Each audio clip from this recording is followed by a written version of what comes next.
Saya sebagai pelaut sering berlayar, berminggu, bahkan pernah berbulan-bulan. Masturbasi atau onani dan melamun lagi hubungan suami istri, apa ini? Sambil menatap foto istri. Apakah ini bid'ah?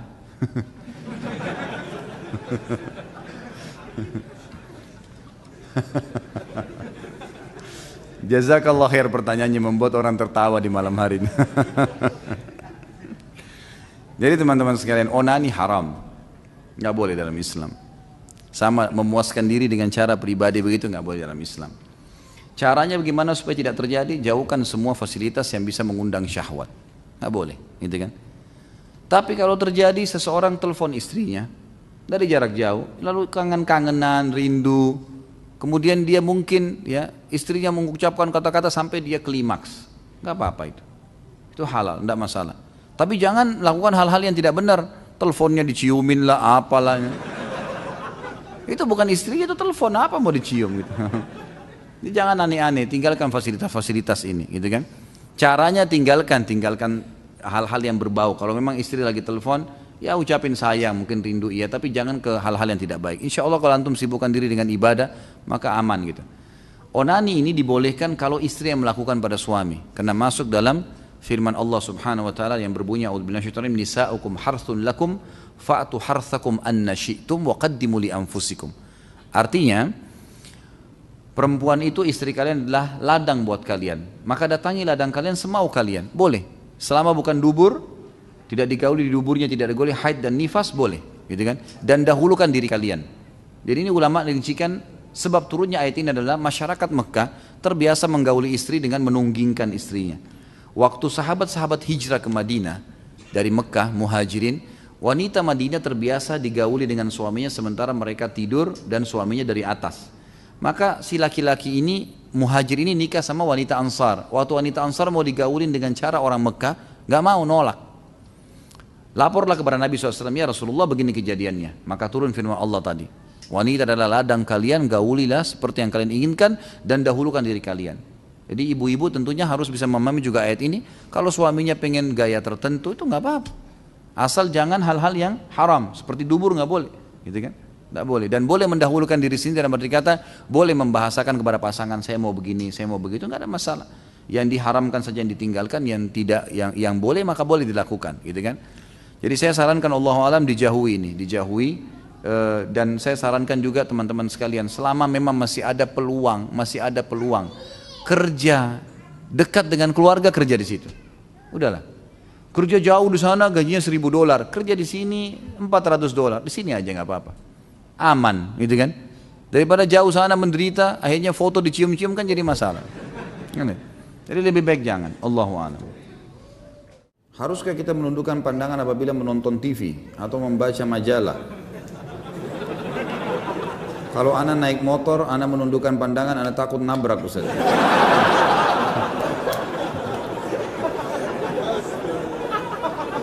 Ini nggak tahu, memang nggak paham bertanya atau iseng bertanya. Ya akhi, kalau lagi naik motor lihat jalanan, lihat setir, tabraklah. Saya juga naik motor gitu kan. Artinya menurunkan pandangan dari yang dilarang, kan gitu. Menurunkan pandangan, lihat lawan jenis, itu dinurunkan pandangan. Tapi kalau lihat jalanan, lihat pohon, lihat isyarat lampu merah, ya jangan turunkan pandangan. Apa hubungannya? Menundukkan pandangan dari yang diharamkan saja, gitu kan? Kalau yang tidak diharamkan, makanan, minuman, kalau semua antum tunduk, minum pun tunduk, gimana caranya? Nggak mungkin. Makanya saya bilang ini nggak ngerti benar-benar atau ada melihat majalah, ada gambar lawan jenis, langkahilah. Nggak perlu gitu. Sebagian ulama di Saudi misalnya, yang saya tahu dari mereka, itu kalau mereka melihat memang harus pun ada majalah, mereka lihat, kemudian ada sesuatu yang memang senonoh lah, tidak layak dilihat, maka mereka kalaupun itu ada di tempatnya, maka dihapus dengan spidol, mereka coret, atau memang mereka tidak perlu baca lembarannya, dilangkain selesai, gitu kan? Atau memang kalau tidak ada hajat nggak usah dilihat sama sekali, lebih penting begitu. Bagaimana dengan nonton TV misalnya? Tergantung apa yang dilihat di sini. Ulama mengatakan Ada hal-hal yang tidak termasuk dalam hal yang dilarang, seperti masalah majelis ilmu. Karena orang kalau ceramah dilihat, orang mau tahu orangnya, maksudnya dia ngomong apa, orang tahu. Di zaman Nabi SAW, Nabi SAW pernah membaiat para wanita, sahabiat, agar mereka tidak melakukan perbuatan-perbuatan zina dan seterusnya. Itu di hadapan Nabi SAW. Mereka duduk. Terjadi pada pembebasan kota Mekah, terjadi pada beberapa titik lah ya, beberapa kejadian. Maka Nabi SAW isi pengajian dan memang dilihat itu sesuatu yang terjadi gitu, umum. Di kancah peperangan, Nabi SAW seringkali membawa tidak pernah kurang dari 20-30 orang sahabiat di setiap peperangan.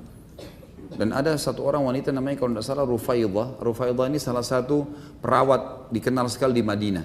Jadi kalau ada laki-laki pun sakit dirawat oleh perempuan ini. Jadi mereka mengobati luka-luka para mujahidin. Nah ini keadaan-keadaan diistifnakan namanya, dikecualikan. Karena memang Nabi SAW membolehkan itu. Dalam majelis ilmu atau dalam pengobatan itu lain. Sekarang ada perempuan mau melahirkan, tidak ada dokter kecuali laki-laki. Maka laki-laki itu harus membantu dia melahirkan. Dia harus lihat auratnya, itu darurat, pengobatan. Beda hukumnya, gitu kan? Beda, ini beda. Kalau ada perempuan, alhamdulillah lebih baik. Tapi kalau nggak ada, gimana caranya? Ini sudah fatwa umumnya ulama, gitu kan? Jadi memang ada keadaan-keadaan tertentu yang tidak boleh khalwat berdua, itu lain. Sekarang ada ustadz duduk berdua sama satu orang jamaahnya perempuan, konsultasi nggak boleh. Kalau bukan tempat umum boleh. Kalau berdua nggak boleh. Kalau umum misalnya terus ada orang bertanya begini, itu lain. Hukumnya masih umum. Tapi kalau khalwat berdua haram, nggak boleh, jelas. Jadi ini ada pengecualian seperti itu. Ya, sama halnya kalau di TV orang lagi ceramah kita tonton, yaitu nonton ceramah, gitu kan? Itu adalah insya Allah baik dan juga dijaga. Kalau kita merasa memang melihat itu adalah bisa merusak hati kita, jangan dilihat. Gitu. Dengar cukup dengar, gitu kan? Itu sudah cukup. Bagaimana bunuh diri karena cinta? Apakah arwahnya akan gentayangan tergantung di antara langit dan bumi karena belum ajalnya jadi langit tidak mau menerima, bumi pun enggan? Apakah orang yang bunuh diri di dunia maka takdirnya yang ditulis di Lauhul Mahfuz dia akan bunuh diri? Ini bunuh diri itu tidak boleh, haram dalam agama. Dan ada babnya sendiri, nanti kita bahas, jangan terburu-buru. Apapun alasannya nggak boleh bunuh diri. Tidak ada, kalau bunuh diri, kalau tadi membunuh masih ada celah-celahnya. Tapi kalau bunuh diri nggak boleh, sama sekali mutlak. Nggak boleh, itu dosa besar. Alasannya apapun, apalagi kalau kena cinta. Apa cinta, mau bunuh diri gara-gara cinta? Saya gila kalau tidak nikah sama orang itu, akhirnya bunuh diri. Kenapa? Gila bener nanti. Memang cuma dia laki-laki, memang cuma dia perempuan, banyak, gitu kan? Banyak. Dan bukan cuma satu dua suku, ada ratusan suku di muka bumi ini. Ardunya buminya Allah luas. Kenapa harus bunuh diri gara-gara cinta? Ini karena tidak ada punya iman ini. Imannya nggak ada. Ada memang hadis yang berbunyi, ruh seorang mukmin akan bergantung antara langit dan bumi kalau utangnya masih belum dilunasi. Itu memang benar. Tapi itu kalau utang, bukan masalah dia bunuh diri. Kalau bunuh diri ya sudah tetap disiksa oleh Allah Subhanahu wa taala di kuburan karena dia melakukan dosa besar, gitu kan? Dan tidak ada namanya ruh gentayangan. Sudah kita jelaskan masalah ini. Nggak ada ruh gentayangan, nggak ada ceritanya kuburan terbuka pocong keluar, nggak ada ceritanya tangan tarik-tarik orang dari kloset, itu tuh dusta semua, nggak ada. Itu cuma sinetron film tuh yang dibuat-buat. Jadi itu semua tidak benar, tidak ada dalam Islam. Orang kalau masuk kuburan, taman dari taman surga atau lubang dari lubang neraka, nggak ada yang lain. Nggak mungkin terjadi dia gentayangan ganggu orang lain. Jadi itu tidak mungkin ya, itu tidak terjadi. Bagaimana cara menasihati kakak yang jika diajak sholat berjamaah di masjid mengatakan aku nggak mau kelihatan riya karena sholat dilihat orang. Yang penting kan sudah sholat di rumah, nggak perlu dilihat orang. Inilah waswas syaitan. Harus dilawan. Gimana caranya? Perintah Allah dan Rasulnya begitu? Ini waswas syaitan ini, tidak boleh. Tapi jika kira ada tahlilan berjamaah, beliau datang dengan mengatakan kita ini hidup bermasyarakat, nggak bisa hidup sendiri. Kalau kita mati siapa yang mau ngubur kalau bukan tetangga, gitu kan? Ini waswas syaitan luar biasa, ini permainan syaitan ke dia. Sampaikan apa adanya, tugas Anda sampaikan saja. Selebihnya doakan. Kita nggak bisa mengubah orang itu. Apakah termasuk sihir orang yang mencari pesugihan dengan memelihara tuyul dan babi ngepet? Sebenarnya ada nggak si Ato ya, hanya cerita sinetron saja? Allahu alam, saya tidak pernah berinteraksi sama tuyul dan babi ngepet ini. Tapi semua bisa terjadi. Namanya kuntilanak lah, apalah, pocong lah, semua itu istilah. Istilah bagi syaitan-syaitan yang dipakai oleh dukun-dukun. Di Indonesia, mungkin di negara Arab ada lagi istilah yang lain ya. Kenapa hanya ada di Indonesia ya? Mungkin karena itu bahasa kita. Itulah yang diwaris-wariskan satu sama yang lain. Kaifa haluka Ustaz Khalid? Alhamdulillah baik. Lama tak jumpa Ustaz, 2 minggu serasa 2 tahun. Rasanya kangen kalau nggak dengar tausiah Ustaz Khalid. Dengarin di YouTube udah berkali-kali nggak bosan-bosan. Sampai istri saya gerah karena yang didengar masalah poligami. Ceramah saya itu ada 300 judul. Poligami itu belum pernah judul khusus ya, cuma pertanyaan. Kenapa antum dengar yang itu? Gitu. Kan masih banyak yang lain gitu. Emang sengaja cari gara-gara kan gitu. Ana mau nanya, apakah ain bisa mengena ke barang atau hanya orang saja? Bisa ke barang. Bahkan di Saudi itu saya dengarkan dari para masyayikh, dari para ulama-ulama kita tuh bisa sampai merusak kendaraan. Ada mobil baru lewat, oh baru ya, bagus ya, itu bisa tabrakan itu. Makanya harus hati-hati. Caranya diobati dengan selalu mengucapkan Masya Allah, Tabarakallah. Nah kalau di Saudi itu sudah menjadi tradisi orang karena mereka faham sekali. Dan ada hadis Nabi, hati-hati teman-teman. Bunyinya gini, kata Nabi SAW, mayoritas umatku mati penyebabnya ain. Penyebabnya ain. Justru karena hasutnya orang. Jadi rumah tangganya orang bisa pecah, usahanya bisa bangkrut, badannya bisa sakit, itu karena ain. Dan obatnya sederhana. Obatnya setiap orang puji, kita mengatakan Masya Allah, Tabarakallah, selalu begitu. Atau kalau kita memuji, kita juga mengucapkan. Walaupun antum tidak punya penyakit ain, tetap harus hati-hati. Setiap muji anak, muji istri, muji suami, muji kendaraan sendiri, Masya Allah, biasakan. Kalau di Saudi itu ditempel stiker tuh, Masya Allah, Tabarakallah, di mobil. Jadi orang begitu lihat mobilnya baca itu dulu, gitu kan. Di rumah juga begitu. Kalau kita masuk ke rumah-rumah yang bagus di Saudi itu pasti ditulis di depan pintu gerbangnya Masya Allah, ukirannya itu. Ukirannya itu. Kalau kita kan banyak ayat kursi, banyak Allah dan Muhammad. Kalau di sana memang tulisan itu dan memang itu perlu disosialisasikan, dibiasakan ya, karena memang itu caranya. Anak-anak kita baru lahir ada yang datang lucu ya, Masya Allah. Kita yang bilang, oh rumah kamu bagus ya, Masya Allah. Kita selalu bilang Masya Allah. Itu usahakan di lidah kita. Dulu saya suka nyanyi goyang dumang yang ditampilkan oleh artis Cita-Cita atau apa ini. Sehingga kadang saya pengen menghadiri konsernya, hampir-hampir saja saya menjadi fans Cita-Cita tadi itu ya. Tapi saya kembali menyadari kalau apa yang ingin saya lakukan adalah perbuatan yang tidak terpuji. Kemudian saya mulai punya inisiatif yang menurut saya positif, yaitu daripada saya mendengarkan lagu dan goyangan tadi Cita-Cita itu, lebih baik saya meminta istri saya bernyanyi dan bergoyang ya, seperti Cita-Cita tadi untuk saya tanpa dibarengan musik, karena kebetulan istri saya dahulu pandai bernyanyi dan bergoyang. Apakah inisiatif saya ini diperbolehkan dalam ajaran Islam? Boleh sekali, nggak masalah, boleh, tidak ada masalah. Pak Yoyo mau praktek ya? Boleh nggak? Jadi hukumnya boleh suami dinyanyikan oleh istrinya, boleh, kan gitu. Dengan kata-kata cinta, lantunan syair itu boleh, nggak ada masalah. Bahkan dikatakan wanita ahli surga wanita yang bisa membangkitkan syahwat suaminya. Dalam arti kata memang dia diberikan kesempatan seluas-luasnya kalau sama suaminya, boleh saja, gitu kan. Selama tidak ada hal-hal yang haram. Apakah ketika kita sholat kemudian terlintas di memori pikiran kita, misal kita habis nonton film Mahabharata dan film yang ada dewa-dewa, Athena dan lain-lain, kemudian pas sholat terlintas dewa-dewa dan gambaran di film, apakah itu termasuk syirik? Pertama, jangan nonton. Tadi saya bicara tuh jangan, saya bilang anak kecil aja tidak boleh nonton, apalagi orang sudah besar. Ngapain mau ditipu dengan cerita kosong? Itu bohong, dusta, dusta semua itu, jangan dinonton. Akhirnya kan lihat efeknya apa yang syaitan lakukan, dimunculkan dewa-dewa itu. Jadi nggak ingat Allah SWT. Itu bukan syirik tapi dosa. Kalau syirik, kalau anda bilang oh ini Tuhan saya, pas muncul gambarnya dia, anda bilang ini Tuhan saya, nah itu baru syirik, itu nggak boleh, gitu kan. Apakah sholatnya harus diulang? Padahal kita nggak ada niat untuk berpikir ke sana. namun pikiran akal kita menyimpan memori tersebut.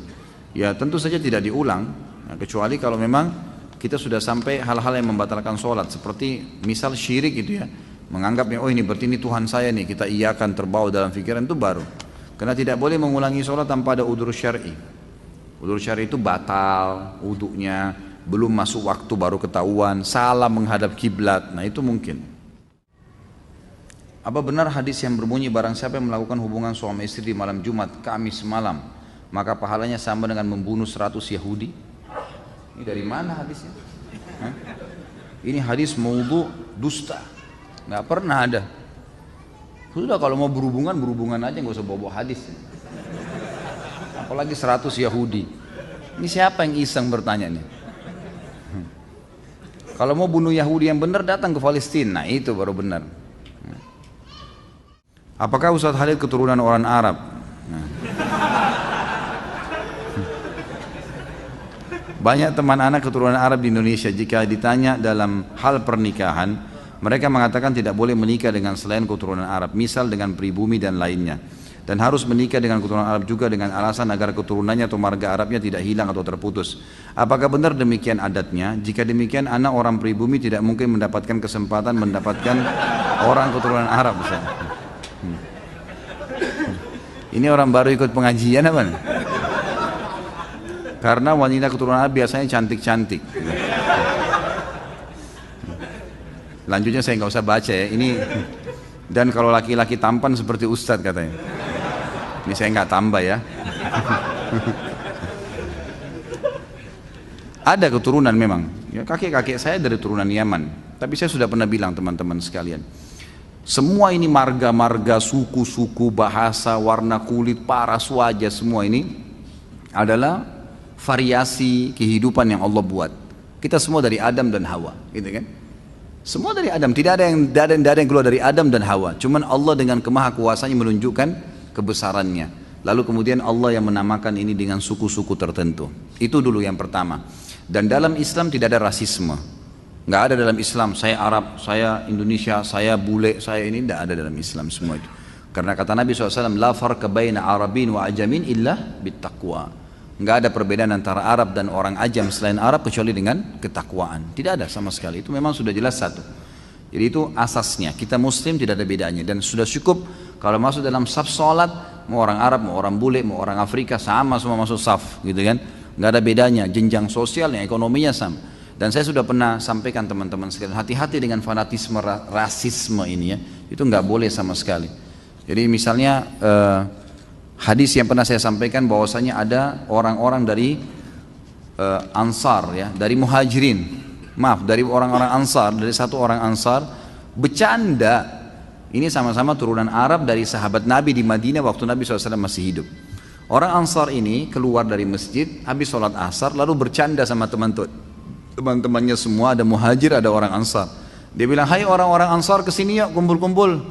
Muhajirin nggak boleh ikut ya.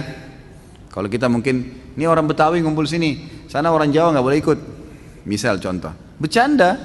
Nah orang-orang Muhajir ini juga dengar teman-temannya orang Ansar bercanda, dia juga bercanda. Ayo Muhajir kesini yuk, Ansar nggak boleh ikut-ikut ya, gitu. Sambil ketawa-ketawa mereka gitu. Subhanallah, dengan hikmah Allah Nabi SAW pas keluar dengar itu. Dikatakan dalam hadis Bukhari, raut wajah beliau berubah.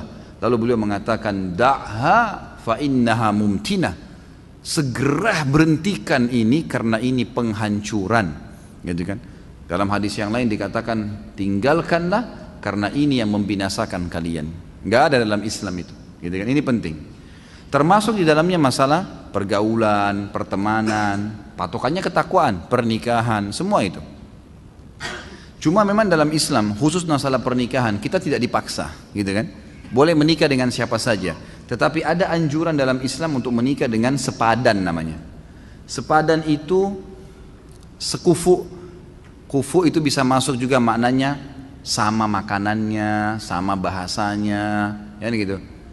Sama poster tubuhnya, ya, mendekati warna kulitnya, itu semuanya itu namanya kufu. Kata Nabi SAW begini, wa ankihul akfa aminkum, menikahlah dan terimalah lamaran orang yang sepadan dengan kalian. Sepadan ini maknanya luas ya, maknanya luas. Saya pernah berikan contoh waktu saya ceramah di Makassar. Ada kurang lebih pertanyaan, bagaimana kalau kami orang Bugis atau orang Makassar ini menikah dengan orang Jawa, Ustaz? Sama-sama Muslim, sama-sama Indonesia, tapi tradisi kami berbeda, gitu kan? Tradisi teman-teman di Jawa lain, teman-teman di Sulawesi lain. Ini dalam Islam dibolehin enggak nih? Kalau kami nggak mau nikah sama orang Jawa? Saya jawab, itu boleh dalam Islam.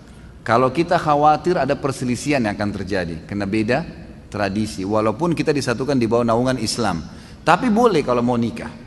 Boleh tidak menikah, boleh menikah. Itu hak mereka memilih.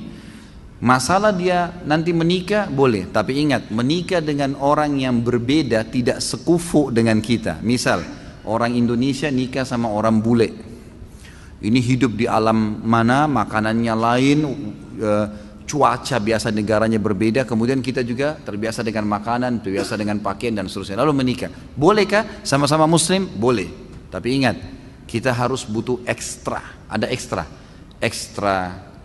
adaptasi, ya, harus adaptasi dengan makanannya, dengan kebiasaan keluarganya, hal-hal yang mubah dalam Islam, maka itu harus ada adaptasi. Kalau bisa silahkan, gitu kan. Kalau tidak, maka lebih aman orang yang sepadan. Tapi boleh, bukan tidak boleh. Kita lihat Nabi SAW waktu di zaman beliau itu ekspansi Islam sudah ada ya. Tapi rata-rata istri beliau dari orang-orang Arab di Madinah dan di Mekah, gitu kan. Ada Maria Kipti dari Mesir, tapi satu orang itu. Artinya boleh, bukan tidak boleh. Tetapi berarti kita harus punya ekstra. Ini kalau memang berbeda sama sekali ya. Lain kalau kayak misalnya dibahasakan tadi sama akh yang bertanya. Ada turunan Arab kayak saya dan teman-teman yang lain, sudah tinggal di Indonesia. Sudah sebahasa, sudah sama-sama sama cuacanya, sama keadaannya, maka tidak ada masalah. Dan orang-orang yang fanatisme seperti ini sebenarnya tidak benar, gitu kan? Mengatakan kami turunan Arab tidak boleh nikah kecuali dengan orang Arab, itu pemahaman agama nggak benar. Bilal radhiyallahu anhu dinikahkan oleh Nabi SAW dengan Zainab, gitu kan? Salah satu wanita yang terkenal dari orang Mekah, tuan istrinya Bilal itu. Dulu bisa membeli Bilal di zaman jahiliyah. Zaid bin Haritha dinikahkan juga dengan Zainab, yang lain juga ada wanita namanya Zainab. Dua-dua wanita terkenal, orang-orang dari Muhajirin yang terkenal di Mekah. Jadi kayak istri wanita pejabat, tapi dinikahkan oleh Nabi SAW. Karena dianggap mereka akhirnya sudah kufu masuk ke Islam, sudah sama-sama tinggal di Madinah, sudah saling mengerti, nggak ada masalah. Jadi fanatisme sepertinya tidak benar, gitu kan? Tapi jangan juga kita menggunakan bahasa-bahasa yang tidak santun. Misal begini, mentang-mentang saya bukan orang Arab kamu nggak mau, itu nggak boleh ya. Mentang-mentang saya bukan orang Jawa kamu nggak mau. Jadi kita seperti menjatuhkan dia seakan-akan harus kamu terima. Belum tentu kan gitu. Karena bisa saja kita juga nanti tidak sekufu. Nantinya gini, ada orang, saya kasih contoh yang lain. Ada orang sekolahnya terlalu tinggi, si laki-laki atau si perempuan, menikah dengan orang yang tidak berpendidikan misalnya. Dan ini nanti mungkin bisa masuk tapi harus ekstra adaptasi.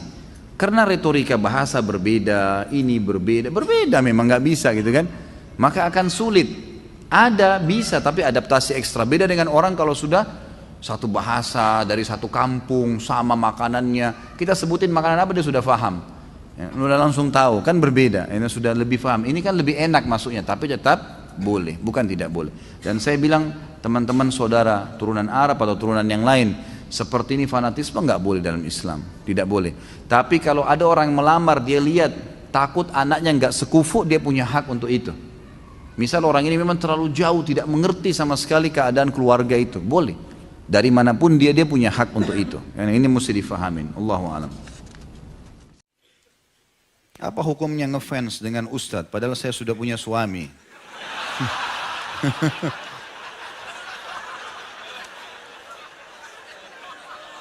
Ini perlu dirincikan, ngefans apa dulu?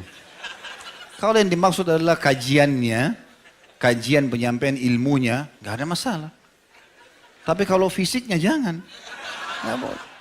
Semua muslimah kalau sudah menikah, suamiku adalah rajaku. Sudah selesai.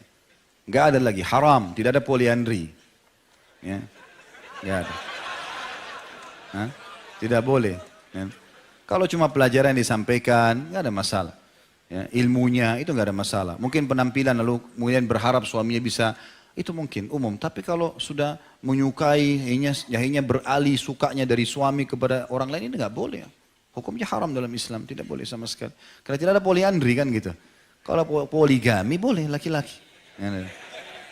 Pembelaan kepada sama jenis saya. Jika kita menahan buang angin ketika sholat dan angin tersebut masuk lagi.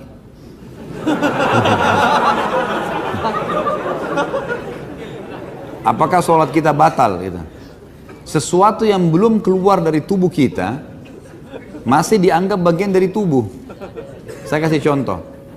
Kan meminum darah haram ya? Sudah kita bahas yang lalu kan? Tapi kalau gusi antum berdarah, kemudian ketelan, haram nggak? Kenapa tidak? Hah? Nah, sudah pintar. Karena belum keluar dari tubuh. Jadi kalau masih dalam mulut, ini masih dianggap bagian dari tubuh kita. Sama dengan angin tadi. Belum keluar, antum merasa kayak masuk kembali kan? Nah itu berarti memang belum keluar. Berarti bagian dari tubuh. Gitu kan? Hanya saja teman-teman sekalian, ada larangan untuk sholat kalau kebelet, kencing atau buang air besar. Masuk dalamnya adalah buang angin. Kalau antum merasa nggak enak mau buang air itu, jangan sampai sholat, nggak boleh, ada larangan. Nabi SAW melarang seseorang muslim untuk sholat dengan menahan dua keburukan. Maksudnya buang air besar dan buang air kecil. Allahu a'lam. Terkait olahraga dan keluarga, saya senang bersepak bola, namun istri saya selalu ngambek dan kesal tiap kali saya bermain bola, padahal hanya 1 kali seminggu. Dan kalau istri saya ngambek, dia selalu minta dipulangkan ke orang tuanya.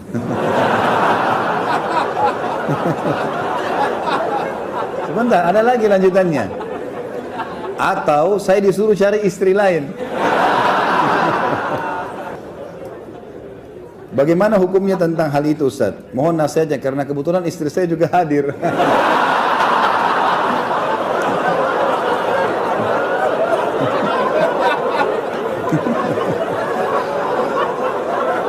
La haula. Tapi kalau yang kedua mungkin senang suaminya. Suruh cari istri lain gitu. Kira-kira kalau tiba-tiba suaminya nikah lagi gimana nih?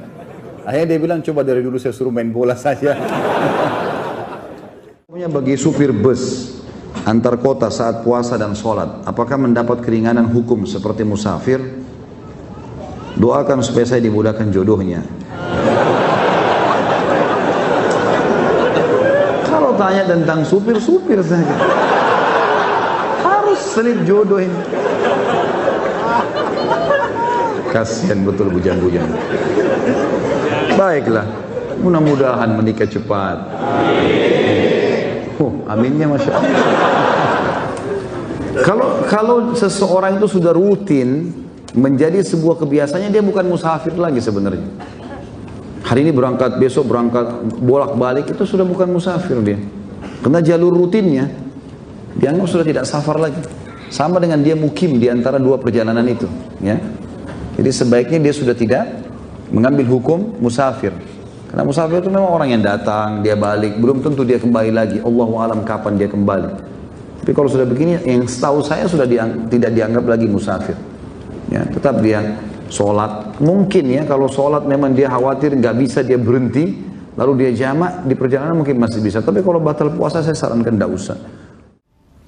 Ustaz, Anda pernah mimpi dijegal syaitan yang menyerupai sapam. Menyerupai sapam komplek rumah ana yang berusaha menjegal ana sholat subuh, dan beberapa hari kemudian sapam tersebut ternyata meninggal dunia. Apakah itu perbuatan syaitan? Tentu saja ya. Ini kan mimpi. Syaitan memang begitu. Bisa saja, apalagi sholat subuh. Memang sholat subuh itu kata kunci. Kalau kita dibuat takut-takut sholat subuh itu berarti dari syaitan memang. Karena memang dia tahu kalau sholat subuh kita nggak bisa ganggu kita. Seharian sampai besok subuh lagi ya, dijamin. Besok sholat lagi dijamin lagi sampai subuh, nggak bisa diganggu sama dia. Bisa saja, tapi kalau masalah sapam itu meninggal dunia beberapa hari kemudian itu karena ajal, nggak ada hubungannya sama mimpi Anda, gitu kan? Saya punya teman dari kalangan kafir yang sampai sekarang belum terima dan memaafkan atas kesalahan saya. Bahkan dia jelas-jelas memutus pertemanan, dan setiap ketemu matanya selalu nantangin untuk berkelahi. Apakah saya harus berkelahi? Karena saya emosi tiap ketemu dia. Nantangin terus, dan kalau saya berkelahi apakah itu termasuk jihad?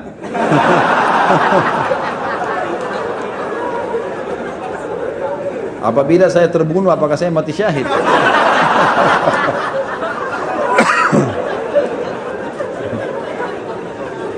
Untung bertanya ini. Kalau dia nggak tanya bisa bahaya. Atau salah orang dia bertanya betul-betul besok dibunuh sih.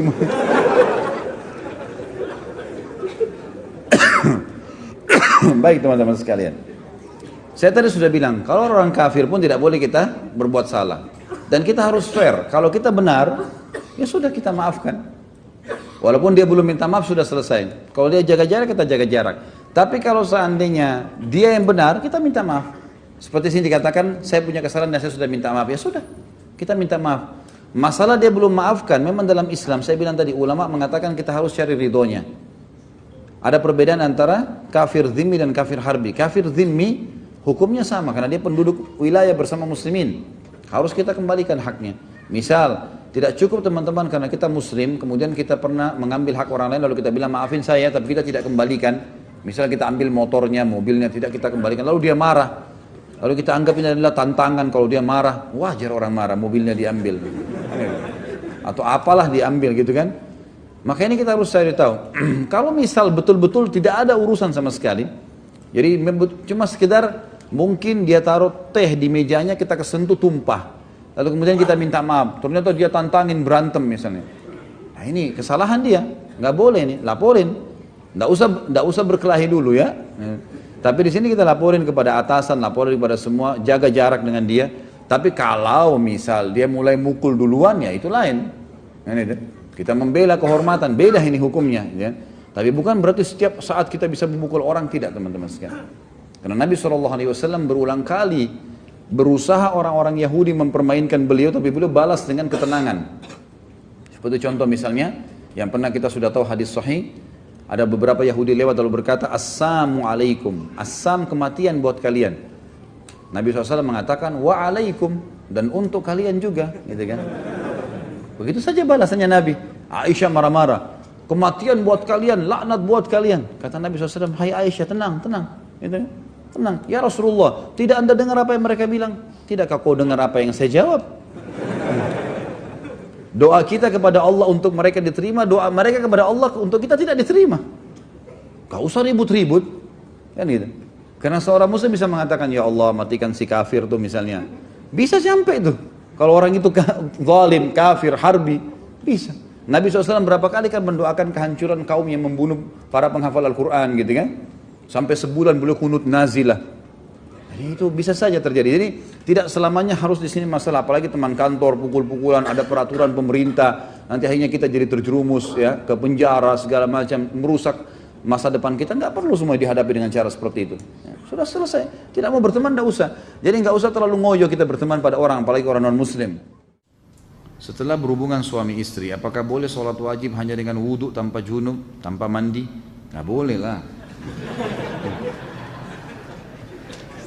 Ini iseng aja bertanya. Wajib mandi junub ya akhi. Atau mungkin yang nanya masih bujang kali ini. Belum punya pengalaman ya. Belajar dari Pak Yoyo ya.